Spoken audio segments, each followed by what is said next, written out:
Hello students, welcome to the video lecture series of numerical methods in chemical engineering. We have started numerical differentiation and integration unit number 6.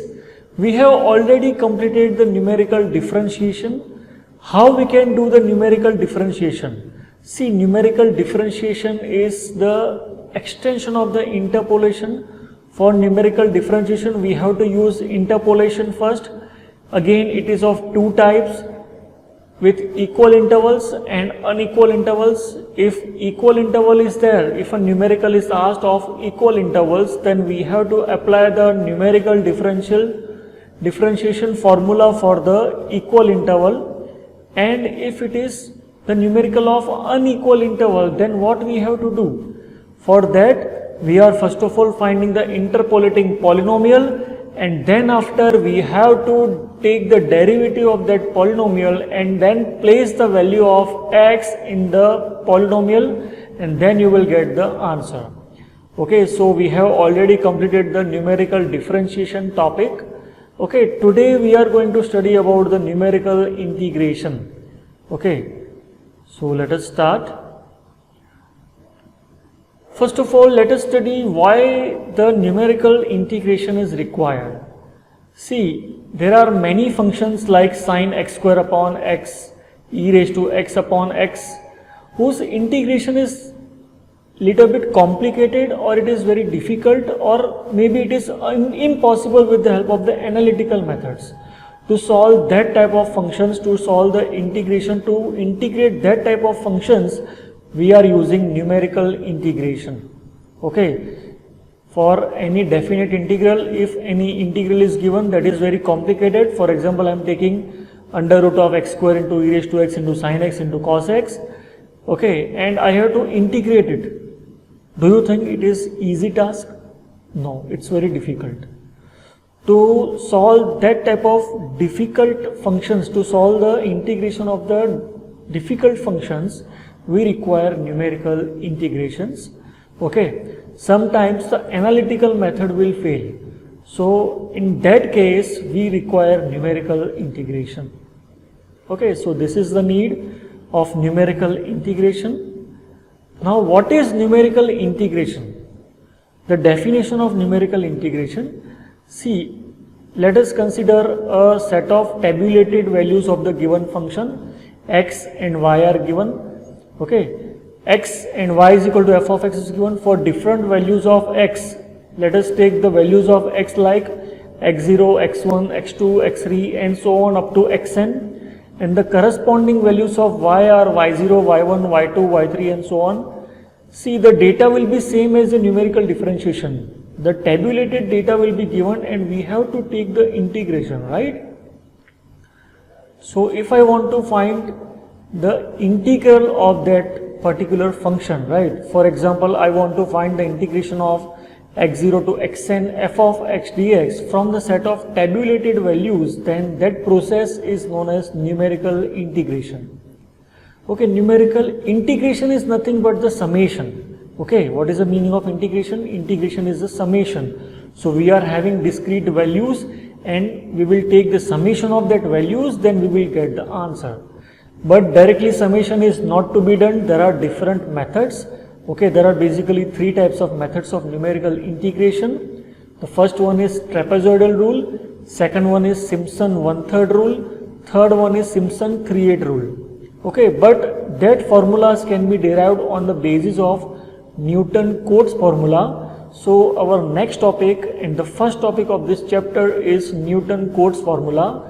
And on the basis of the Newton-Cotes formula, we can derive the different formulas for numerical integration. Okay, so let us start with the Newton-Cotes formula. Okay, see, y is equal to f of x is the given curve for different values of x like x0, x1, x2 and so on up to xn. We are having different values of y. Okay, which are that values of y? See, here it is y0, y1, y2 and so on up to yn. See, here it will be x2, not x3. Okay. Now, the values of x are equally spaced. For example, an interval is given a comma b. Okay, interval is given a comma b. Okay, here we are dividing the interval a comma b into n sub-intervals. Okay, let us consider x0 is equal to a. Then x1 is located at a distance of h from x0. So we can say x0 plus h is my x1. Then x0 plus 2h is my x2, and so on. And x0 plus nh will be my b, or I can also call it as xn.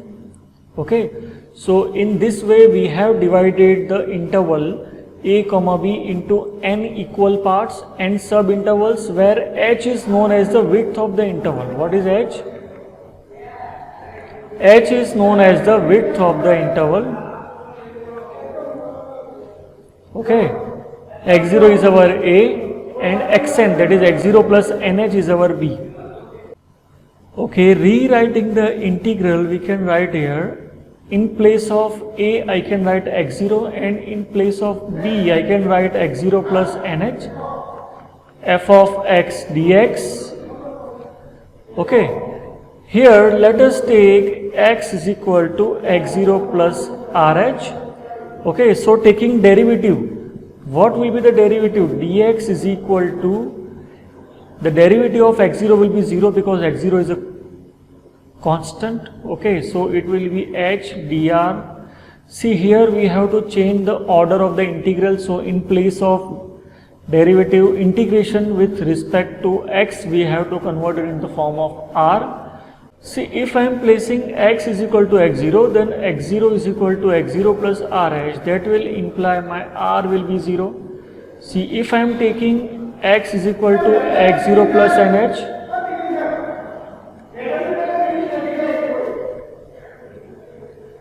then r will be equal to n. So my limits of r will change from 0 to n. So rewriting this, I can write here integration from 0 to n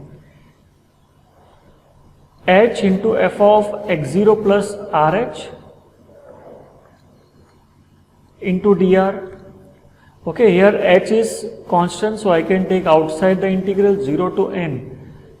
Okay, so what is our formula for f of x0 plus rh? See, using Newton's forward interpolation, we can write it like this: y0 plus r del y0 plus r into r minus 1 upon 2 factorial del square y0 r into r minus 1 into r minus 2 upon 3 factorial del cube y0, and so on.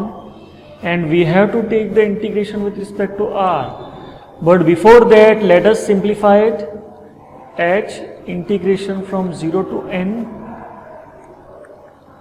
y0 plus r del y0 r square minus r upon 2 into del square y0 plus, this can be written as r cube minus 3 r square upon 2r into upon 6 into del cube y0, and so on. See, now we have to take the integration with respect to r. So I can write here integration of y0 with respect to r is ry0 plus r square by 2 into del y0 plus 1 by 2 integration of r square is r cube by 3 minus r square by 2 into del square y0 plus integration of r cube integration is r raised to 4 by 4 minus 3 into r cube by 3 plus 2 into r square by 2, okay, and so on, and the limit is from 0 to n. Okay, let us simplify this. Now we have to place the value of the limit, upper limit minus lower limit. So it can be written as, see, it can be written as I is equal to h in bracket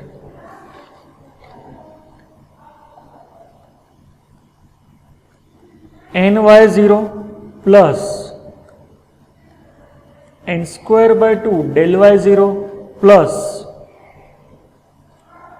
1 by 2 n cube by 3 minus n square by 2 into del square y0 plus 1 by 6 n raised to 4 by 4 minus n cube plus n square into del cube y0 and so on. See, this formula is known as Newton's Cotes formula, and on the basis of this formula we can derive all the rules of the numerical integration: trapezoidal rule, Simpson rule, Simpson 1/3 rule and Simpson 3/8 rule. Okay, so this is the main formula. Okay, Newton Cotes formula. Okay, our next topic is trapezoidal rule. See, we can derive the trapezoidal rule by placing n is equal to 1 in the Newton's quadrature or Cotes formula. By placing n is equal to 1, see, we have derived the Newton Cotes formula. While placing n is equal to 1, we can derive the trapezoidal rule, and here we are taking only 2 points on the curve. Why it is known as trapezoidal, that also we will see. Here we have to take only 2 points on the curve.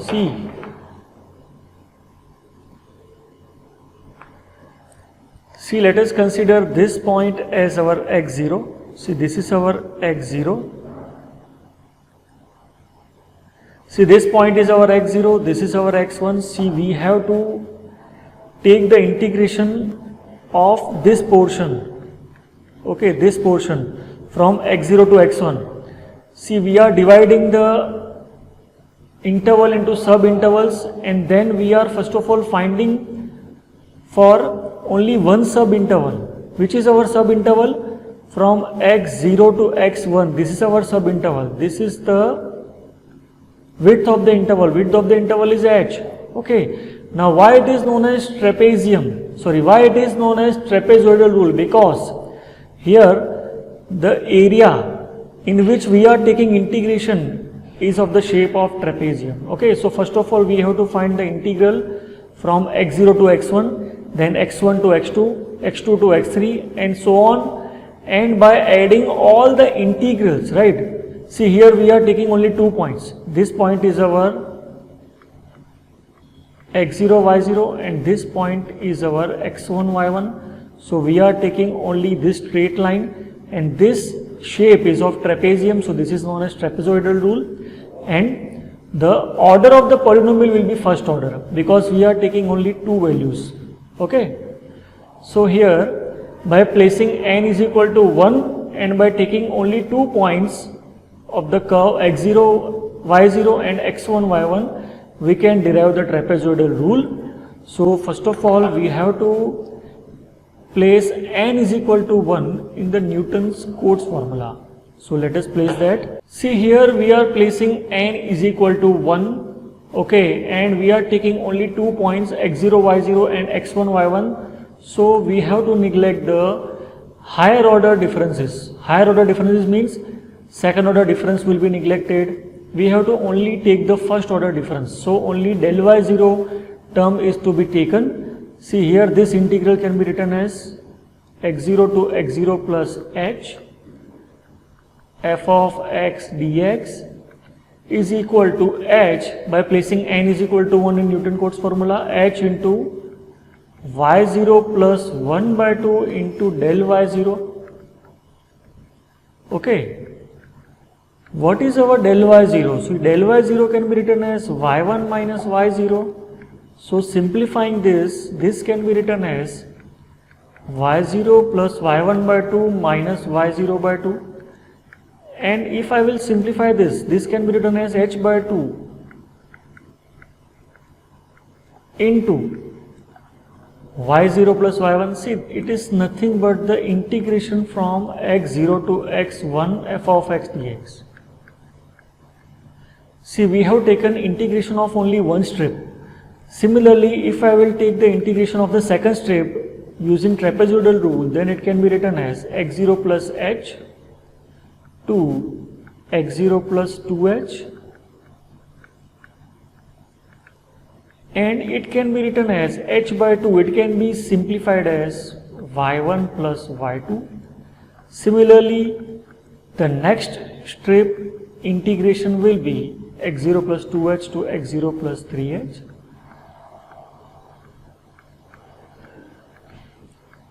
It will be h by 2 into y2 plus y3. Okay.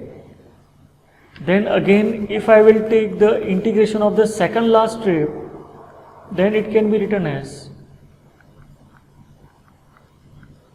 integration of the last strip we are taking x0 plus n minus 1 into h to x0 plus nh. See, this can be written as h by 2 yn minus 1 plus yn. So if you will add all of these integrals, by adding all of these integrals, and my last value of the integral will be from x0 to x0 plus nh, that is xn. Okay, so my answer will be h by 2 in bracket first term plus last term plus 2 into sum of the remaining terms. See, the first term y0 and yn is coming only one time, and the remaining terms are coming two times. So I can write here y3, y4 and so on up to yn minus 1. And this formula, see, this formula is known as trapezoidal rule. What we have to remember? H by 2 first term plus last term plus 2 into sum of the remaining terms. Okay, where what is our h? See here, how we can find the value of h? See, we know that xn is equal to x0 plus nh. So my nh will be xn minus x0. So what will be h? H can be found by xn minus x0 upon n. This is the formula for h. So in this way we can solve the numericals of trapezoidal rule. Okay, we will solve the numericals in the next lecture. Till then, have a good day. Bye bye.